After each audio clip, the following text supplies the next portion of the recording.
I'm Shania Green. And I am Kelly Arrington, and this is your WTRT Tigers War News. In campus news, due to a multi-million-dollar budget deficit, the Savannah State University Task Force has ordered the closing of 6 academic buildings on campus: Morgan Annex, Morgan Hall, the Jasmine Building on Jasmine Avenue, Harris Hall, Payne Hall, and Garner Hall. The closing of these buildings will save the university the expense of electricity, maintenance, and repair of these older facilities. However, the closure will reduce the number of classrooms, displace faculty from their office, and eliminate residence for international and honor students in Garner Hall. SSU President Dr. Kimberly Ballard Washington said, "Right now, what we're trying to do is make sure we are sufficiently using the space on campus. What I've asked the task force to do is not to look at the building as only serving 2 staff members. It's not just 2 staff members, it is a group that is being served by that building." To combat the closings, the International Student Association has created a petition. They want to illustrate the number of students being affected by this decision and help persuade the administration that Garner Hall is not just a building, but a home to many. In other campus news, it's campaign time for aspiring student leaders. Make sure you go out and vote on Thursday, April 6th for candidates running for student government positions. Ballot boxes will be available from 10 a.m. to 10 p.m. in King Frazier and the Student Union. The winners will be announced on Friday, April 7th in the Elmore Theater at noon. See you all there. In national headlines, just hours after former President Trump's historic arrest and arraignment in New York Tuesday, he gave a defiant speech at his Mar-a-Lago resort in Florida. It was full of grievances and false claims. He railed against the charges and cast himself as a victim of political persecution. Trump faces 34 felony counts of falsifying business records. Prosecutors say he orchestrated a hush money scheme to cover up alleged affairs with an adult film actress and a Playboy model. Aside from entering a plea of not guilty, Trump was mostly silent when he was actually in court. CNN's Paula Reed reports. According to the Manhattan District Attorney's Office, former President Donald Trump was at the center of an alleged catch-and-kill scheme to suppress negative stories about him in order to influence the 2016 presidential election and to benefit his electoral prospects. Trump appeared in a New York courtroom on Tuesday and pleaded not guilty to 34 felony counts of falsifying business records. Speaking at Mar-a-Lago Tuesday night, he lashed out at the district attorney, the judge in the case, and the indictment itself. And I never thought anything like this could happen in America. Never thought it could happen. The only crime that I have committed is to fearlessly defend our nation from those who seek to destroy it. According to Manhattan prosecutors, the alleged scheme involved Trump, his former personal attorney Michael Cohen, and the then head of American Media Incorporated, David Pecker. During an August 2015 meeting at Trump Tower, Pecker said he would act as the eyes and ears of the campaign by alerting Cohen to negative stories about Trump, according to court documents. I found the document actually quite detailed.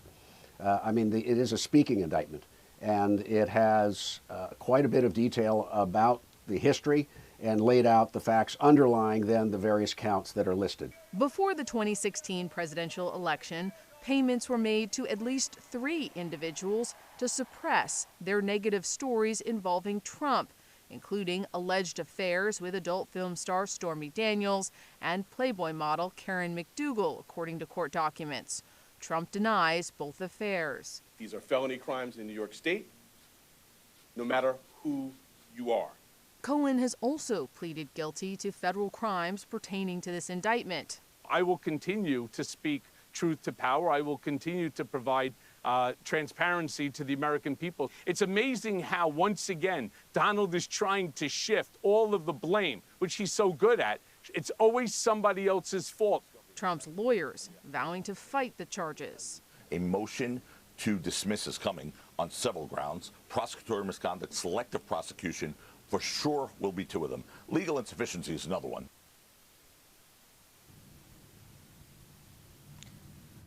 Trump's Tuesday speech included attacks on the judge in the case and the judge's family. That just hours after the judge had warned Trump to stop making inflammatory public comments regarding the case. Two Florida political leaders landed in police custody Monday night after being arrested at a protest. Democratic Party Chairman Nikki Fried and Senate Minority Leader Lauren Book were protesting a new bill passed by Florida Senate earlier Monday. The bill prohibits abortion after 6 weeks with exemptions for mothers facing life-threatening harm, victims of rape, incest, and human trafficking. Police say the two leaders were among 11 who refused to leave the premises after they were asked multiple times. They say they arrested them for trespassing after warning them. So far, no word on their release.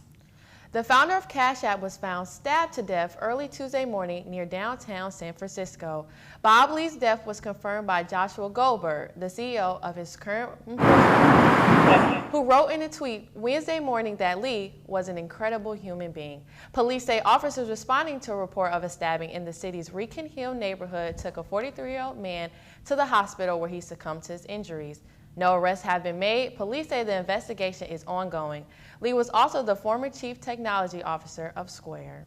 In local news, two Northeast Georgia men died Monday after they were electrocuted while breaking into a power company substation. The deaths happened dawn at Georgia Power Company substation in an industrial south town village, Gainesville. Hall County Deputy Coroner Wetzel identified the death to local news outlets as 45-year-old Shane Joseph Long and 44-year-old Christopher Blairwood. Their bodies are undergoing autopsies. Gainesville police say two men broke into a fenced area and were trying to steal something, possibly copper wiring, when they were killed. Emergency crews were called to an explosion and a possible fire was occurred, but they could not recover the bodies for hours because of the danger posed by the electricity. Pop Data, owner of the adjoining Liquid Nation Brewing, told the Times of Gainesville that the substation is securely fenced and well marked. Now, for your coverage, we turn to Daryl Green. Hey, Daryl. Thank you, Kelly.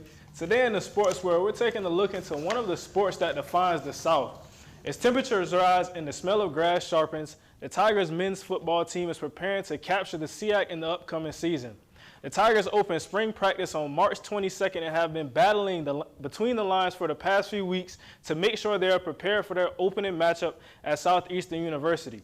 Head coach Aaron Kelton is going into his second year as the Tigers head coach, and there's an abundance of optimism as he continues to imprint his brand of football versus Tigers opponents. Heading over to the Diamond, we have our men's baseball team returning to action tomorrow evening. However, this time the Tigers will be in their backyard as they face Tuskegee men's baseball in another 3-game series. The last time the Tigers were in action, they pulled off a 20-13 victory against Miles College, avoiding a sweep in the series. We can expect that the Tigers will use this momentum from their last outing to come out strong and ultimately win the series. This has been your WTRT Tiger Wars News. I am Shania Green. And I am Kelly Arrington. Thank you for watching and see you next time.